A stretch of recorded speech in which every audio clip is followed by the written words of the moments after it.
Good morning. Saturday, April 18th.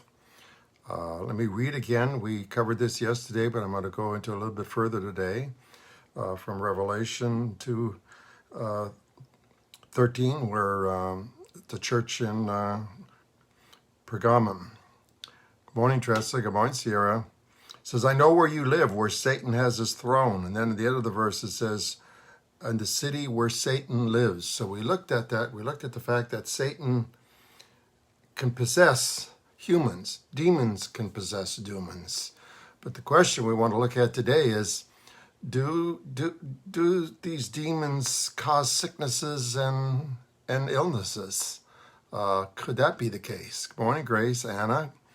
We know that Satan tempts us.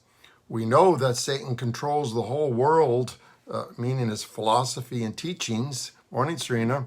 We know that God is at war with us Christians. I could go on, but is God involved with sicknesses and diseases like this coronavirus? Well, we're going to take a look at this, okay? We're going to look at a lot of scriptures this morning to show you the different healings. Jesus and the apostles did all kinds of miracles. Or at least 25% of the healings that Jesus did involved casting out demons. So let's take a look at some. I'm going to go to Matthew. I'm going to go fast through these. I'm going to start at verse 24 of, it says, news about him spread all over Syria, and people brought to him all who were ill with various diseases, those suffering severe pain, the demon-possessed, those having seizures, and the paralyzed, and he healed them. You see, he distinguishes between these, between demon-possessed, between seizures, between paralyzed. And now I'm going to go to chapter 8, verse 5 of Matthew. It says, when Jesus had entered Capernaum, a century came to him asking, Lord, he said, my servant lies at home paralyzed. So Jesus heals this servant who was paralyzed. I've shared with you already, Larry Sarlos, someone I know very well, go back many years, that just had an accident, fallen off a horse, and he's paralyzed now from the waist down. Jesus healed people like that. 9:20 says this. Then a woman who had been subject to bleeding for 12 years came up behind him, and he healed her. 12 years of bleeding, and he healed her. 9:27, Jesus went up from there. 2 blind men came calling out, and he healed them. 2 blind, and 12:9. Now, trust me, stay with me. There's a reason why I'm doing all this. Then in 12:9, he went up from there, went to the synagogue, and a man with a shriveled hand was there, and Jesus healed him. But now listen to this one now, 12:22. All of a sudden it changes. Then they brought to Jesus a demon-possessed man who would cause him to be blind and mute, and Jesus healed him. A demon-possessed man who caused to be blind and mute, and Jesus healed him. So again, many healings without demon possession. Here's one now with demon possession. I'm going to go to Mark chapter 1. I'm going to look at 42 and 43.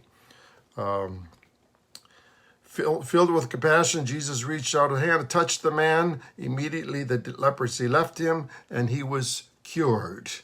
A man with leprosy. Then we go to 7 of Mark, chapter 7, verse 24. Jesus then left the place and went to a vicinity in Tyre. He entered a house and did not want him to be present. In fact, as soon as he heard about this, a woman whose daughter had been possessed by an evil came and fell at his feet.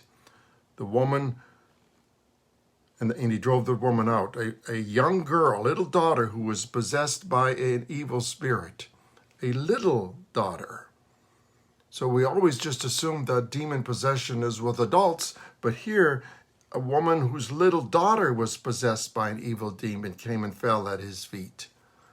Wow. It doesn't say the age, but little. And then we go to chapter 9, verse 17. says, a man in the crowd answered, Teacher, I brought you my son who is possessed by a spirit that has robbed him of his speech.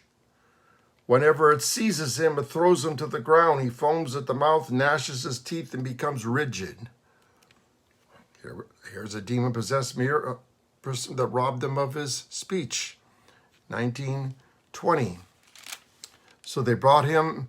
When the spirit saw Jesus, it immediately threw the boy into a convulsion. He fell to the ground, rolling around, foaming at the mouth. Jesus asked the fathers, how long has he been like this? From childhood, he answered. It has often thrown him into a fire or water to try kill him. Wow. From childhood, a demon-possessed boy that causes him to foam at the mouth and robbed him of his speech. Then we go to Luke, chapter 4, verse 38. It says, Jesus left the synagogue with his son. Now Simon's mother-in-law was suffering from a high fever. I only brought that one up because it shows that Peter was married, because Jesus healed his mother-in-law. Then we go to chapter 8, verses 26 through 30. They sailed to a region and across from the lake of Galilee. When Jesus stepped ashore, he was met by a demon-possessed man from the town. For a long time, this man had not worn clothes or lived in a house, but had lived in the tombs. When he saw Jesus, he cried out and fell at his feet, shouting at the top of his voice, "What do you want with me, Jesus, Son of the Most High?" This demon knew Jesus, of course. He was with him in heaven. "I beg you, don't torture me," for Jesus had commanded the evil spirit to come out of the man. Many times it had seized him, and though he was chained hand and foot, he was kept under guard. He had broken his chains and had been driven by the demon into solitary places. When Jesus asked him, "What is your name?" "Legion," he replied, because many demons had gone into him. Holy smokes. Here's a man possessed by a multitude of demons. Now, I looked up, a legion can be as many as 1,000 in a legion. Definitely like 100. And this man was possessed by that many. Then you go into chapter 9, 1 and 2. Then Jesus called the 12 together. He gave them power and authority to drive out demons and to cure diseases. So here now Jesus gives the power to them to drive out demons and cure diseases. So there's a distinction between the two. Then you go to verse 38 of chapter 9. It says, a man in the crowd called out, "Teacher, I beg you to look at my son, for he is only a child." A spirit seizes him, and he suddenly screams. It throws him into convulsions so that he foams at the mouth. It scarcely ever leaves him. Then we go to Acts, chapter 5, last one, 15 through 13. It says, as a result, people brought the sick into the street and laid them on beds and mats so that at least Peter's shadow might fall on some of them as he passed by. Crowds also from the town around Jerusalem bringing their sick and those tormented by evil spirits, and all of them were healed. So there's the distinction as we look at, I don't know, there's so many more I could have used, I've got limited time, where there's Jesus and the apostles heals people that were sick or ill with diseases, and then there was times where he healed them, casting out demons that caused the diseases and the sicknesses. So it's obvious that Satan, demons are able to cause people to have sicknesses and illnesses. No, are we able to differentiate between them? No, unfortunately we can't today. But many healings caused sicknesses and many did not. So it proves that Satan, demons definitely have the power to possess humans, definitely has the power to cause all kinds of sicknesses and illnesses as a result of possessing humans. So there you go. Now, we can't look at everybody that's blind or that's sick and say everybody that has a coronavirus and say they're demon-possessed. No, but there definitely was. There definitely was at that time. And if it was at that time, we'd be foolish to think that Satan doesn't do that today, because we know that Satan is still on earth today and his demons are still on earth with him today. So there's all kinds of stuff going on by Satan, and just like Satan lived in that city and in Capernaum, Satan is alive and well on planet Earth today. Satan, at the end of the world, is going to possess a human being. Demons are constantly looking to possess human beings.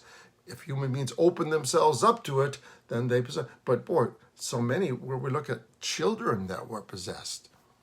Confusing, but true. So, hope you learned something today. I'll see you with these devotions on Monday. Have a good morning.